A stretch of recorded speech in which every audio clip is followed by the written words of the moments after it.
কুরবানির মাংস অলরেডি রান্না করার জন্য রেডি করে ফেলেছি। মশলা অনেক আগের থেকে আমি বসাই দিয়েছি।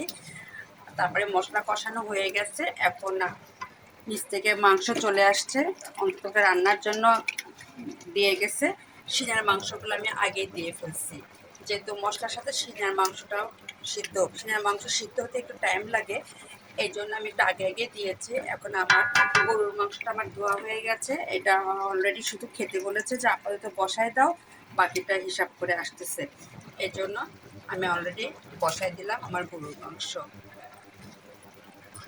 কোরবানির গরুর মাংসের স্বাদ অন্যরকম, এটা আমরা সবাই জানি।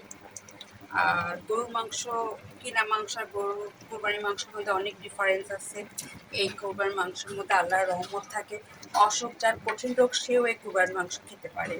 যেমন আমার শ্বশুর সারা বছর গরুর মাংস খেত না, শুধু কোরবানির মাংস খেত উনি। একদিন আমি ওনাকে প্রশ্ন করেছিলাম যে বাবা আপনি অন্য সময় খান না কেন? তার মানে আমার বাসায় উনি আসছিল, আমি গরুর মাংস রান্না করেছিলাম, মুরগির মাংস রান্না করেছিলাম। তা উনি আমাকে বলে যে তুমি গরুর মাংসটা রান্না করলা কেন? তুমি জানো না আমি খাই না? তা বলছে না বাবা আমি তো জানি না, বাকি না আমি গরুর মাংস খাই না, ডাক্তারের মানে ওনার সমস্যা আছে, অ্যালার্জি বেশি, এর জন্য। পরে আমি বলছি, আপনি যে রোজার কুরবানির সময় খান আমি দেখি, বাকি কুরবানির মাংস সবাই খেতে পারে, ওটার মধ্যে আল্লাহর রহমত থাকে, ওটা সবাই খেতে পারবে, যে যার নিষেধ সেও খেতে পারবে।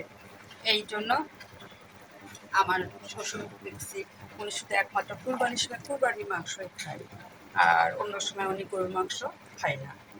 এই জন্য বললাম এই মাংসের মধ্যে আল্লাহর রহমত আছে। এই জন্য আমরা সবাই খাবো, গরিব বড়লোক ধনী মধ্যবিত্ত যে আছে সেও আজকে এই মাংস খাবে। এটা হলো আল্লাহর রহমতের মাংস, আর এটার নাম হলো কোরবানির মাংস। আমি হলো অলরেডি বসাই দিয়েছি বেশ কিছু। এটা হলো শুধু আমাদের জন্য, আর বাকি মাংস এখনো আসেনি। বাকি মাংস আসলে পরে আমি আবার রান্না করব। আপাতত এটুকুই রান্না করলাম। সাহেব যদি নিচ থেকে পাঠিয়ে দিচ্ছে ছেলের হাতে যে আম্মুকে বলে তো বসাই দিতে, এই জন্য আমি বসাই দিলাম। হ্যাঁ, এটা আমার চলছে কোরবানির মাংস। এই মাংসটা হলেই আমি খিচুড়ি খাওয়া শুরু করবো। অলরেডি খিচুড়ি রান্নাও হয়ে গেছে।